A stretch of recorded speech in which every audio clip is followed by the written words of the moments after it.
बड़े दिन से आपके पास मैं अकेले बैठना चाह रही थी, लेकिन फौतगी वाला घर है, लोगों का आना जाना इतना लगा रहता है, ऐसा मौका ही नहीं मिल रहा। हाँ हाँ, ਹੁਣ ਤੇ सन्नाटे छा गए ने, मौत के सन्नाटे। सही कह रही है, जवान मौत होती भी तो ऐसी है, अपने साथ साथ पूरे घर को ले जाती। लेकिन ऐसे में आपके दोस्त ही तो होते हैं जो आपको प्यार से आपको आपके काम आते हैं, आपके साथ दुख बांटते हैं। तू जिस तरह आके साडा गम बांटिया, मैंने तो लगता ही नहीं कि तू गैर है। सफिया दे नाल कड़ी तो कड़ी वास्ते आई सी, पर हुण इंज लगता है तू अंसारी दी नहीं, साडी रिश्तेदार है। मैं तो यकीन करें आप लोगों से इतना मुतासिर हुई हूँ, आपकी जात से इतना मुतासिर हुई हूँ, मैं आपको बता ही नहीं सकती। तेरी मोहब्बत है, बस दुआ करी मेरे कमाले नु फालिज हो गया। अल्लाह खैर करेगा, अल्लाह मियां सब खैरियत रखेगा। अस्सलाम वालेकुम आंटी। वालेकुम अस्सलाम, जीती रहो जीती रहो। माशाल्लाह माशाल्लाह, बड़ी प्यारी बच्ची है, बड़ी मुखलिस। नहीं आंटी, आप हमारी मेहमान हैं, रोज आकर हमारा दुख बांटते हैं। आप तो अपनों से भी बढ़कर हैं। नहीं ऐसी क्या बात, जीती रहो, खुश रहो। आप भी लेना। लेते लेते आप लो पहले। बड़ी प्यारी लगती है मुझे बच्ची, तो बहुत ही प्यारी लगती है। अल्हम्दुलिल्लाह, मेरा पुत्र आ गया। ना पुत्र रोई ना, नहीं तो मां का कलेजा फट जाएगा। दादी जान, खुद को संभालें, अल्लाह का शुक्र अदा करें कि अंकल आपके सामने मौजूद है। दादी जी हुण अब्बा जी बिल्कुल ठीक ठाक ने। शुक्र अल्हम्दुलिल्लाह। माँ जी, ਤੁਹਾਡਾ ਪੁੱਤਰ तो ਤੁਹਾਡੇ सामने है, पर मेरा गबरू जवान ही उस अल्लाह का माल सी अल्लाह ने ले लिया। सबर कर पुत्र, सबर कर। अब्बा जी तुसी वादा कीता सी घर जाके तुसी रोना नहीं। ओए पुत्र, दिल पाटा हुए और माँ सामने हुए तो कौन ना रोएगा यार। ना पुत्र, सबर कर, तनु माँ की कसम है, सबर कर। दादी जान, मैं अब चलता हूं। अदनान पुत्र, बेटा तूने हमेशा मेरी बड़ी खिदमत की, अब मैं तो तेरा शुक्रिया भी अदा नहीं कर सकता यार। कैसी बात कर रहे हैं अंकल, मैं आपका अपना बेटा हूं, आपका यूसुफ। बस अल्लाह आपको सेहत जिंदा अल्लाह। आओ अब्बा जी, मैं कमरे चढ़।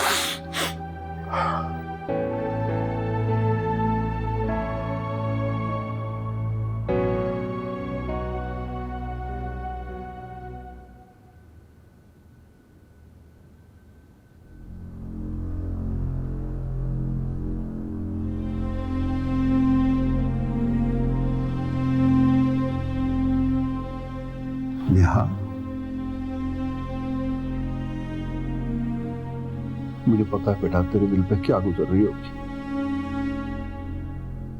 लेकिन तुझे हौसला करना पड़ेगा मेरी जान। मेरा तो जवान पुत्र चला गया है।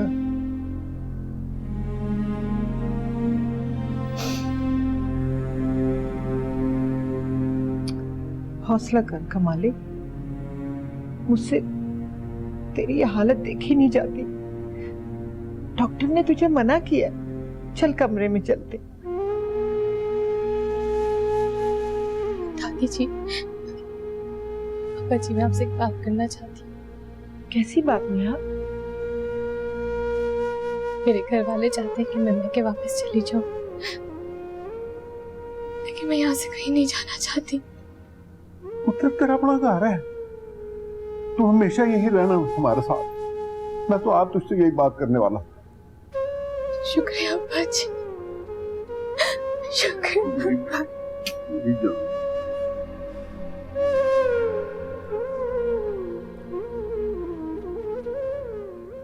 शुक्र है कमाल भाई घर आ गए। अब इंशाल्लाह जल्द उनकी सेहत भी ठीक हो जाएगी। आपने अब्बू से नेहा के लिए बात की? सबा तुम फिक्र ना करो, नेहा को साथ लेकर जाएंगे हम। अस्सलाम वालेकुम अब्बू जी। वालेकुम सलाम। बेटा कहाँ, अब मेरी समझ में नहीं आता मैं तुम्हारे बाप का सामना कैसे करूँगा। देखो अंसारी, कमाल की तबीयत ठीक नहीं है, तुम अगर इस तरह निढारा को सामने गए ना तो उसका जब टूट जाएगा। अब्बू आप अब्बा जी के सामने रोइएगा मत प्लीज। वो तुम्हारे पुराने ताल्लुकात हैं, अगर तुम रोए ना तो उसकी तबीयत खराब हो जाएगी। तो हल करते हो तुम लोग। मैंने सोचा था मैं उसको गले से लगाऊंगा, जब मैं नेहा को सीने से लगाऊंगा तो वो मुझे तसल्लियां देगा। तो लोगों ने मुझे परेशान कर दिया। बड़ा बेईमान निकला तुम्हारा बाप, बहुत खुदगर्ज।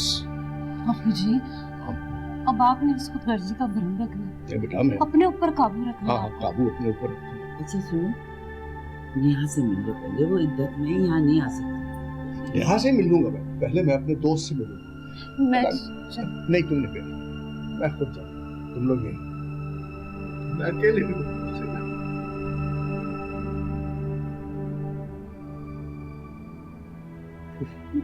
अच्छी दोस्ती निभाई यार तूने, हैं? और मेरे ऊपर इधर क़यामत गुजर गई और तू मेरे छत में लंबे बैठ गया जाके। यार कमाल, तेरे पास तो यहाँ सब लोग थे, लंदन में तो मैं वही सबका थे, दीवारों से लिपट लिपट कर रोते थे, एक दूसरे को समझाते थे फिर रोते थे। यार मैंने क्या करना है, पुत्र की मैयत उठाना कोई आसान काम नहीं है अंसारी। और मेरी तो कमर टूट गई है यार, मैं तो मजबूर हो गया हूँ। ਤੁਸੀਂ ਦੋਵੇਂ ਚੁੱਪ ਕਰੋ ਨਹੀਂ ਤੇ ਚਪੇੜ ਮਾਰਾਂਗੀ। ਤੁਹਾਡੇ ਦੋਵਾਂ ਦੇ ਅਥਰੂ ਮੇਰਾ ਕਲੇਜਾ ਚੀਰ ਰਹੇ ਨੇ। ओए ना रो यार, ना रो मेरा भरा। ओए अल्लाह के लिखे को कौन टाल सकता है यार। ओए तू तो मुझसे भी ज्यादा कमजोर हो गया यार, हैं? ना रो मेरा भरा। नहीं नहीं रोना, नहीं रोना यार। अब बेगम समझाए कि तो मैं कहाँ रो रहा हूँ। मैं भी कदों रो रही हूँ। रोना बंद करो, यूसुफ की रूह में तकलीफ पहुंचेगी। चलो फातिहा पढ़ लो।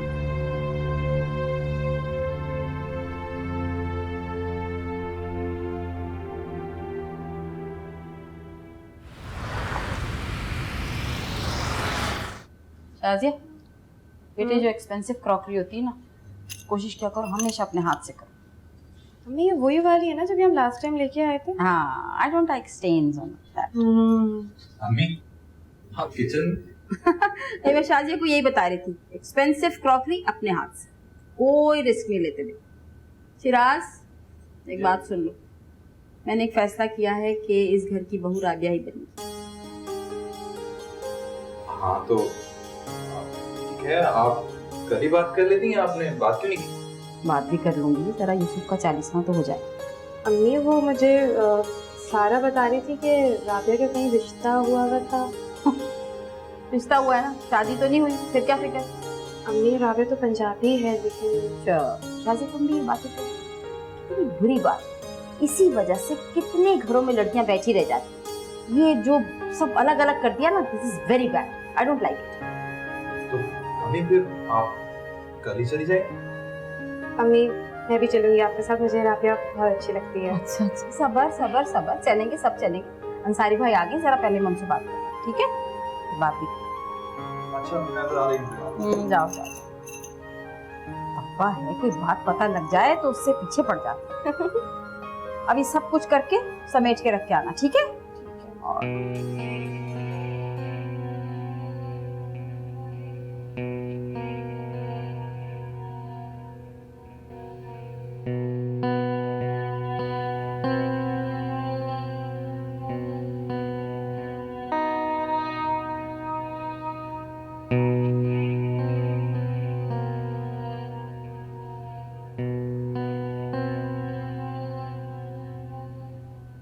मेरी समझ में नहीं आता नेहा, मैं तुम्हें मुबारकबाद दूं या तुम्हारे साथ ताज़ियत करूं?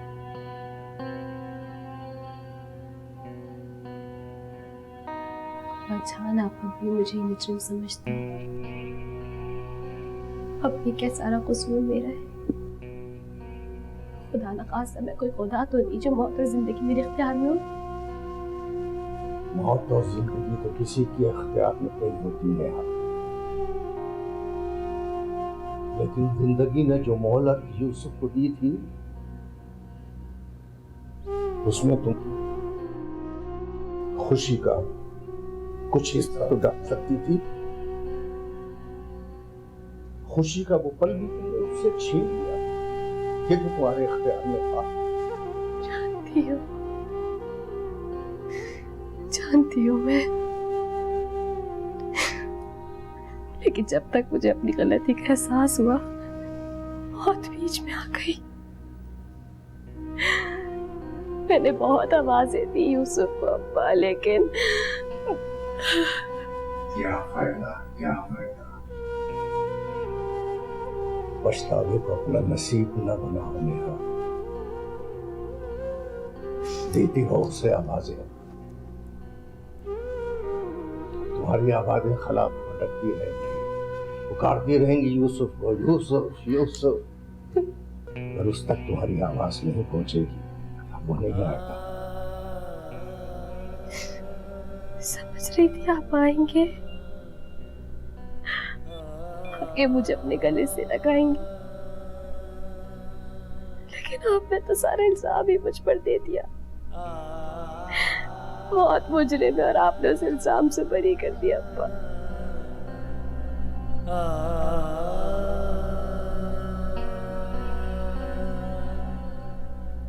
सोचा तो मैंने भी यही था कि मैं तुम्हारे पास आऊंगा,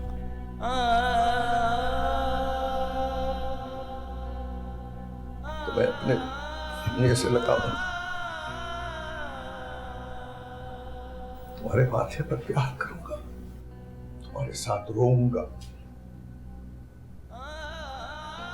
मगर जब मैंने अपने दोस्त को बेसुध देखा तो मुझे लगा जैसे मैं भी फाली सदा हो गया, बेजान बिल्कुल। अब मुझ में हिम्मत नहीं रहा कि मैं तुम्हारी तरफ बढ़ सकूं। अगर तुम्हें सख्त है मेरे सीने से आकर लग जाओ।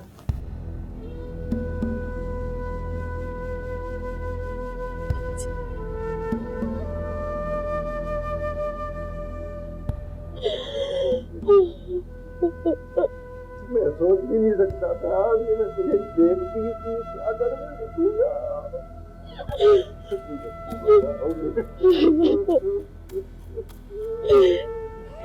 अरे मैंने सोचा भी ना था।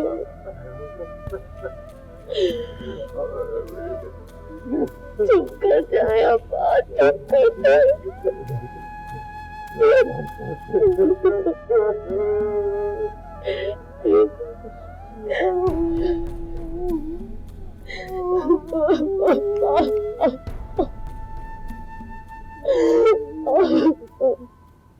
देखो अंसारी, नेहा नहीं ना जाना चाहती तो उन्हें कोई जबरदस्ती नहीं ले जा सकता।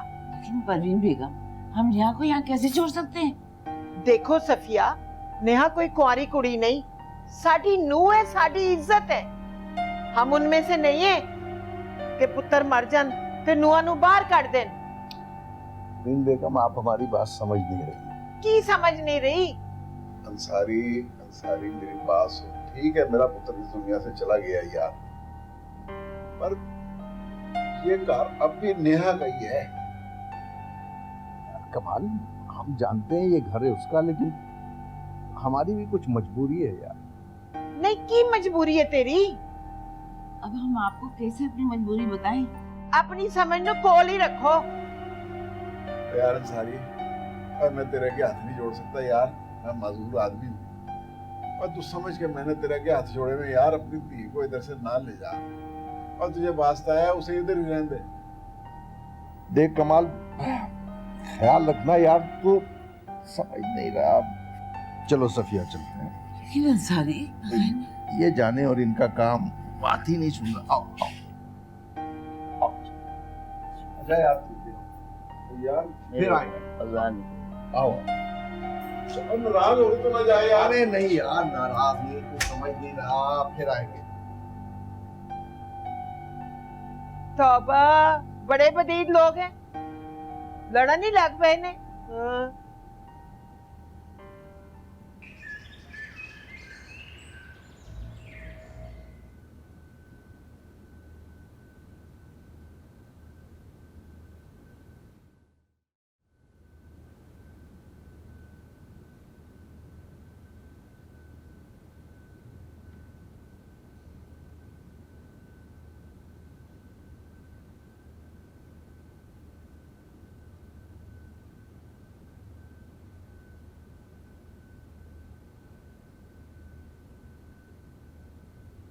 फैसला, आप सोए नहीं अभी तक? इतने दिन से आप कितने स्ट्रेस में थे, थोड़ा आराम कर लें। ज़ारा, तुम्हें दादी और कमाल अंकल को कहना चाहिए था कि नेहा को यहाँ भेज दें।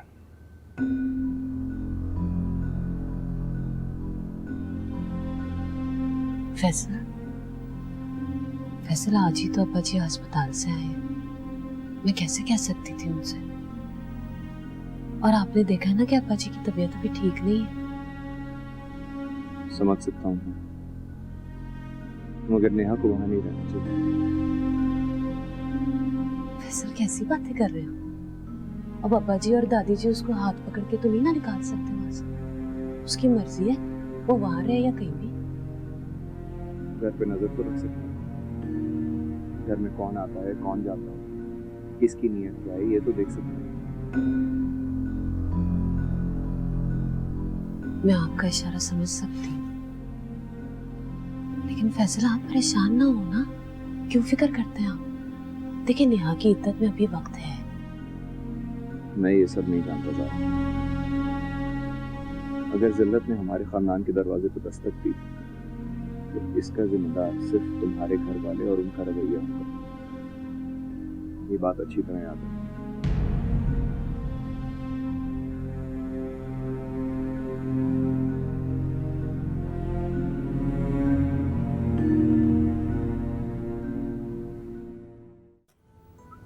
अगर मुझे मालूम होता सफिया, मैं तो कभी ना आता यहाँ। मैं सोच भी नहीं सकता था मेरी औलाद इतनी हठधर्म निकली। अभी तो मैंने सब कुछ तुम्हें बताया ही नहीं अंसारी, लेकिन बच्चों की गलतियों को नजरअंदाज भी तो नहीं कर सकते। शायद हमसे ही कोई गलती हुई है, लेकिन अब जो बच्चे गलती दोहरा रहे हैं ना, वो हमारे लिए जरूर बदनामी कर जाएंगे। कमाल और परवीन बेगम अंधा एतमाद करते हैं यहाँ पर, और उनका ये एतमाद कहीं पछतावा हमारे लिए जिल्लत और सभा के लिए बर्बादी न बन जाए। क्या करूं, नेहा ने आने से इनकार कर दिया। तो कमाल और बेगम उन्होंने भेजने से इनकार कर दिया। मगर मैं जिद करता हूँ तो सोचता हूँ कहीं कमाल की हालत बिगड़ ना जाए। हाँ, वो तो ठीक है अंसारी, लेकिन मेरा फर्ज था तुम्हें खबरदार करना। यहाँ पे एतमाद करना, तबाही और जिल्लत को आवाज देना, और फिर ऊपर से उस लड़के की बात पक्की हो गई है राबिया से।